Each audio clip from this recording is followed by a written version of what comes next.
I'm joined by Andy Mok in Beijing. He's a senior research fellow at the Center for China and Globalization. Andy, thanks again for joining us. Now, what do these new batteries mean for the electric vehicle industry in China and, of course, for the consumers who want to buy the cars? Well, I think one of the key challenges for electric vehicles, of course, is the battery. Because the longer you can go without a charge, the more comfortable consumers and businesses will be using electric vehicles.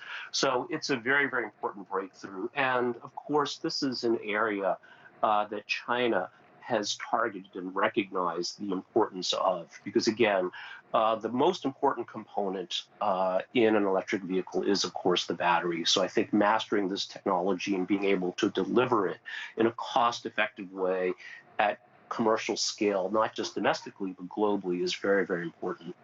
Now, there are quite a few cities coming out of COVID lockdowns, Shanghai in particular. A lot of people probably won't be thinking about, their first purchase being a brand new electric car. So what are dealers doing to try and boost sales and send the message out there? Well, I think the positive aspect of this is that there really is enormous recognition that this is important. So first of all, globally, there's the recognition that sustainability, environmental problems really need to be addressed. And in China, especially, younger people are much more tuned to these developments. So I think to the degree that manufacturers, dealers, other entities, including the government at various levels, to create awareness, create interest, and desire so that people do act to buy new electric vehicles will be very important.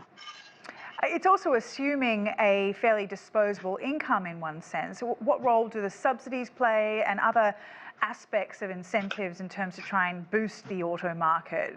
And what might be the knock-on effects in terms of the broader economy as well? Well, absolutely. And it's not just subsidies. Of course, price is very, very important, but it's not just the sticker price. But of course, we know in the traditional automobile market in developed economies, financing is very, very important. And the most important number many people look at is not actually the purchase price, but the monthly payments.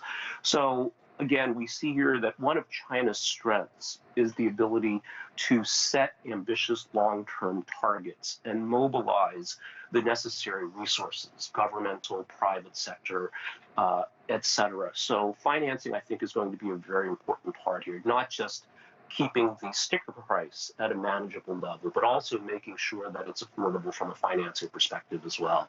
And that does, of course, include subsidies.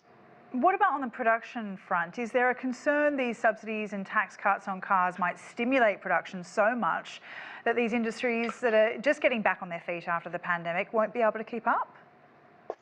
Well, potentially. So we can separate this, looking at it from more macro long-term view and then a more tactical daily market view. So you're absolutely correct that in the short term, from a business perspective, whether you're a manufacturer or a dealer, you would like to see a reasonable balance between demand and supply. But I think longer term, from a production perspective, what's very important, again, is China has recognized that it can play a decisive role globally in addressing sustainability challenges, and EVs are an important part of that. The key here is that versus internal combustion engines, EVs actually play to China's production and manufacturing strengths. Since the parts are much fewer, again, the battery is the most important part, but it's a much simpler manufacturing process, more akin to solar panels versus traditional internal combustion engine automobiles. So this really plays to China's manufacturing and production strengths. And while there may be some short-term imbalances in the domestic market, I think the real thing to keep an eye on is the longer-term global developments. And I think China is going to play a central role in the adoption of EVs around the world. Andy Mok, as always, thank you very much. Andy Mok in Beijing for us. Thank you. Still ahead, ultimate frisbee.